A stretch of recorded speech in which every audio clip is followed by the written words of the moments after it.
السلام علیکم ورحمۃ اللہ وبرکاتہ۔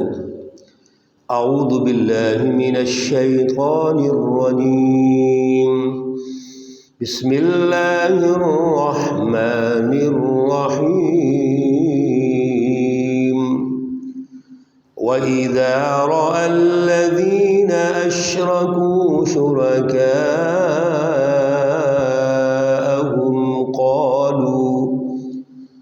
قالوا ربنا هؤلاء شركاؤنا الذين كنا ندعو من دونك فألقوا إليهم القول إنكم لكاذبون۔ صدق اللہ العلی العظیم۔ اللہم صل علی سیدنا ومولانا محمد النبی الأمی وعلى آلہ واصحابہ وبارک وسلم وصل علیہ۔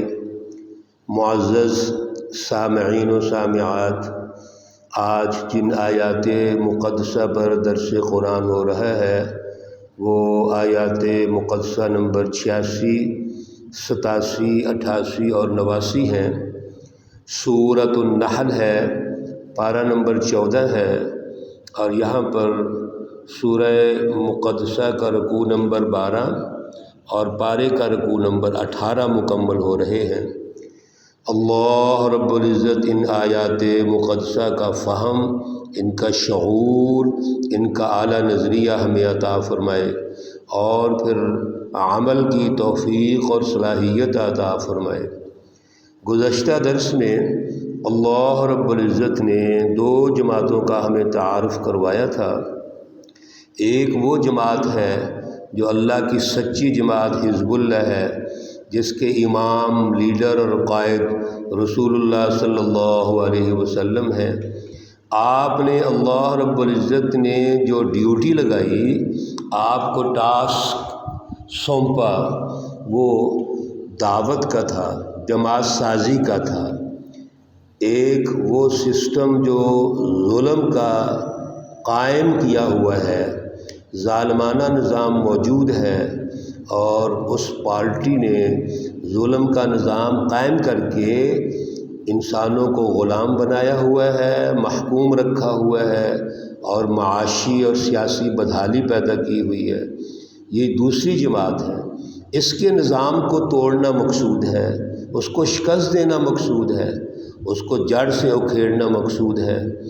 اب رسول اللہ صلی اللہ علیہ وسلم نے جب دعوت دی تو یہ دوسری جماعت ہے، اس نے انکار کر دیا۔ اللہ رب العزت فرماتے ہیں یعرفون نعمت اللہ ثم ینکرونہا۔ یہ ابو جہل، ابو لہب اور اس سوسائٹی کے جو سردار ہیں، بظاہر بیت اللہ شریف کے متولی ہیں، خیر خواہ ہیں، مہمان نواز بھی ہیں، اور ساری باتیں سمجھتے بھی ہیں، لیکن اکثرهم الکافرون، یہ منکر ہیں۔ مسئلہ یہ ہے کہ ان کے اندر تکبر ہے، ہٹ درمی اور ضد ہے۔ اللہ رب العزت نے رسول اللہ صلی اللہ علیہ وسلم کی حوصلہ افزائی فرمائی، اور فرمایا کہ آپ کا جو کام تھا وہ اتنا تھا، فَإِنَّمَا عَلَيْكَ الْبَلَاغُ الْمُبِينُ۔ آپ نے جو پیغام دے دیا ہے، واضح پیغام کھول کر سنا دیا ہے، یہ آپ کی ذمہ داری تھی۔ یہاں ایک اور اصول یاد رکھنا چاہیے، دعوت جو ہوتی ہے وہ واضح ہوتی ہے، اس میں کوئی ابہام نہیں ہوتا۔ چنانچہ تمام انبیاء علیہم السلام کی دعوت اور رسول اللہ صلی اللہ علیہ وسلم کی دعوت، ایک ہی ٹاسک، ایک ہی ہدف ہے، اور وہ ہے خدا شناسی، ان اعبدوا اللہ، اللہ کی عبادت، اور پھر اس کی رٹ کو قائم کرنا، واجتنبوا الطاغوت، اور طاغوتی نظام کو شکست دینا۔ وہ نظام جو ظلم کا ہے، جس سے انسانیت میں فساد پیدا ہوتا ہے، انتشار پیدا ہوتا ہے، فرقہ واریت آتی ہے، انتہا پسندی آتی ہے، لوگوں میں شرک اور کفر اور نفاق پیدا ہوتا ہے، اصل میں اس کو بے خبر سے اکھاڑنا ہے۔ اللہ رب العزت آج کی آیت مقدسہ نمبر 86 میں انہی مشرکین کا ذکر فرماتے ہیں کہ جو اپنے اپنے ادوار میں مختلف لوگوں کو اللہ رب العزت کے مقابلے میں لا کے کھڑا کرتے ہیں۔ بظاہر تو وہ بتوں کی بھی پوجا کرتے تھے، اور بتوں کی حقیقت تو یہ ہے کہ وہ خود بھی نہیں بول سکتے نہ سن سکتے ہیں، وہ تو پتھر کے بنے ہوئے بت ہیں۔ لیکن اس کے ساتھ ساتھ انہوں نے اس کو عنوان بنا کر بڑی بڑی طاقتوں کو اللہ کے مقابلے میں کھڑا کر دیا۔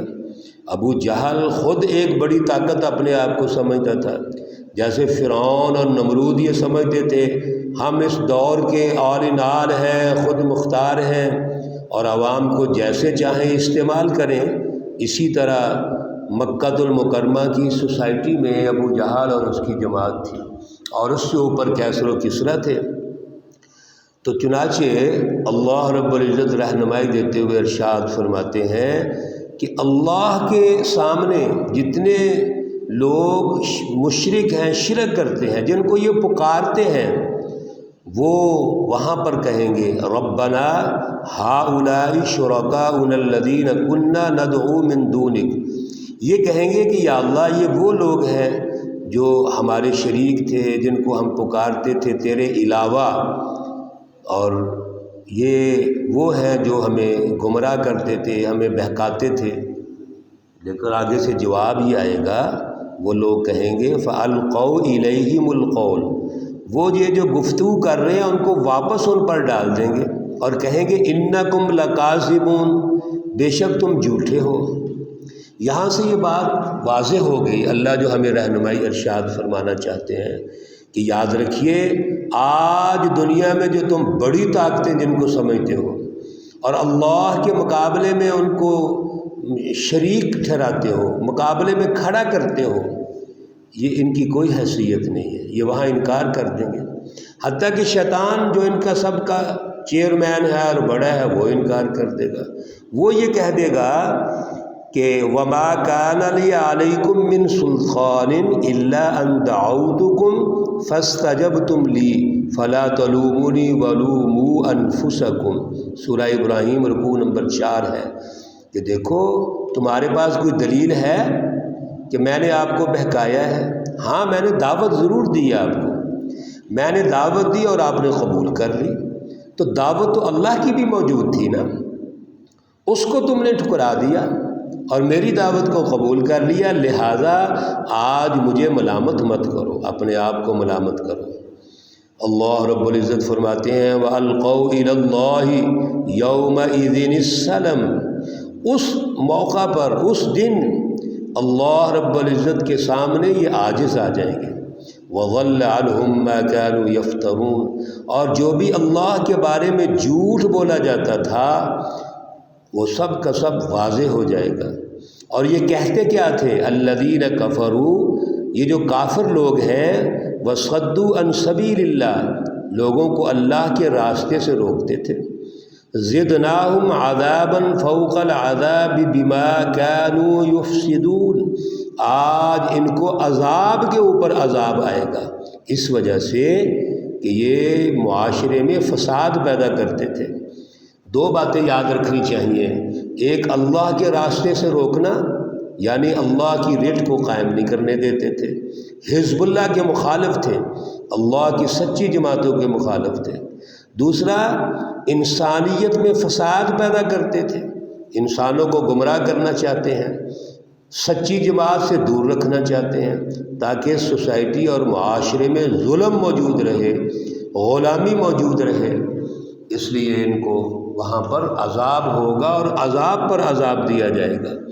اللہ رب العزت فرماتے ہیں کہ وَيَوْمَ نَبْعَثُ فِي كُلِّ أُمَّةٍ شَهِيدًا عَلَيْهِمْ مِنْ أَنفُسِهِمْ، اس دن ہم ہر امت میں، ہر قوم میں ایک گواہ کھڑا کر دیں گے جو انہی میں سے ہوگا۔ رسول اللہ صلی اللہ علیہ وسلم مکہ المکرمہ کی سوسائٹی میں پیدا ہوتے ہیں، وہیں پہ آپ کا لڑکپن اور جوانی گزرتی ہے، وہیں پہ آپ دعوت دیتے ہیں، اور دعوت دینے کے بعد ان لوگوں میں ہی آپ نے سارا پروگرام آگے پھیلایا ہے۔ چنانچہ آپ صلی اللہ علیہ وسلم کو بطور گواہ پیش کیا جائے گا کہ آپ بتائیے آپ نے جو پروگرام پیش کیا ہے انہوں نے قبول کیا ہے؟ وَنَزَّلْنَا عَلَيْكَ الْكِتَابَ تِبْيَانًا لِكُلِّ شَيْءٍ، اور پروگرام کون سا تھا؟ جو کتاب مقدس قرآن پاک تھی۔ اللہ رب العزت نے 4 جملے یہاں ارشاد فرمائے ہیں جو سمجھنے والے ہیں۔ ایک یہ ہے تِبْيَانًا لِكُلِّ شَيْءٍ، اللہ فرماتے ہیں، اللہ تعالی رہنمائی دیتے ہیں کہ جو ہم نے کتاب مقدس نازل فرمائی وہ ہر چیز کو کھول کر بیان کرنے والی ہے۔ تِبْيَانًا کھلا بیان، لِكُلِّ شَيْءٍ ہر چیز۔ اس کا مطلب یہ ہوا کہ کلام مقدس قرآن پاک یہ ایک ایسا بہترین مسودہ ہے جو واضح ہے، جس میں کوئی ابہام نہیں ہے، اور اس پر ہم چل کر زندگی گزار سکتے ہیں، دنیا اور آخرت کی ترقیات حاصل کر سکتے ہیں۔ یہ نظام حیات ہے، وہدن اور رہنمائی ہے۔ رہنمائی ہمیشہ اس کو کہتے ہیں جو واضح ہو اور مکمل ہو، یعنی اس میں کوئی تشنگی نہیں ہونی چاہیے۔ ورحمتاً اور رحمت ہے۔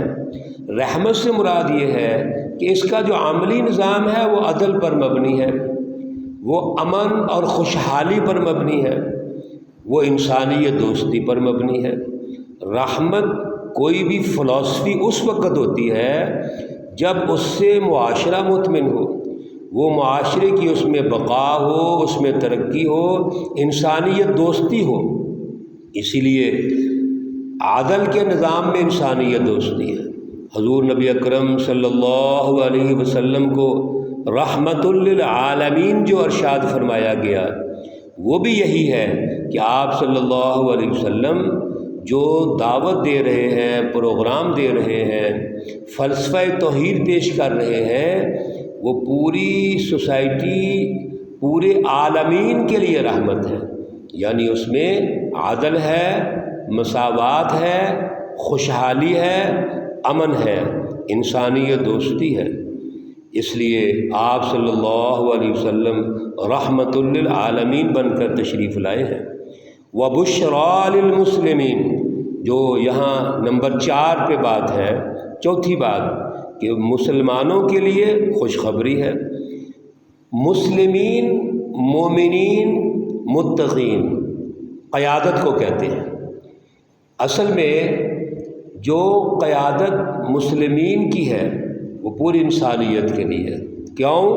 اس لیے کہ مومن اور مسلمان جماعت جو ہے حزب اللہ، یہ اللہ رب العزت نے جو ٹاسک دیا ہے، ہدف دیا ہے، اس کو پورا کرتے ہیں۔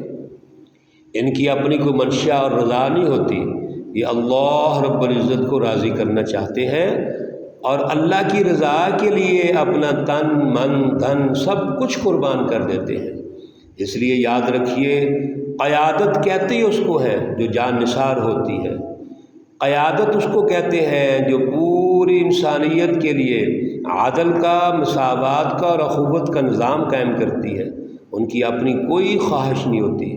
جس لیڈر کی اپنی خواہش ہوتی ہے، جیسے ہمارے پاکستانی لیڈرز ہیں، یہ تو ایک کمپنی ہے، ایک مافیا ہوتا ہے جو اپنی ذاتی اغراض کو منوانے کے لیے مختلف ہتھ کنڈے استعمال کرتے ہیں۔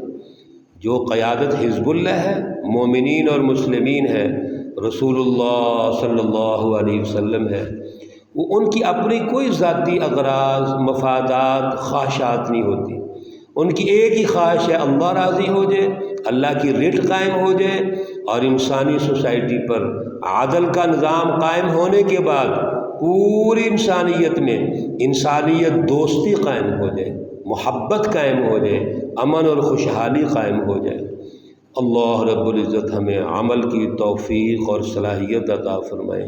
اللہ رب العزت تمام مرحومین و مرحومات کو جنت الفردوس میں اعلیٰ مقام عطا فرمائے۔ اللہ رب العزت تمام بیماروں کو شفائے کاملہ عاجلہ مستمرہ عطا فرمائے۔ ربنا تقبل منا إنك أنت السميع العليم وتب علينا إنك أنت التواب الرحيم وصلى الله تعالى على النبي الأمي محمد وعلى آله وأصحابه أجمعين برحمتك يا أرحم الراحمين. السلام عليكم ورحمة الله وبركاته.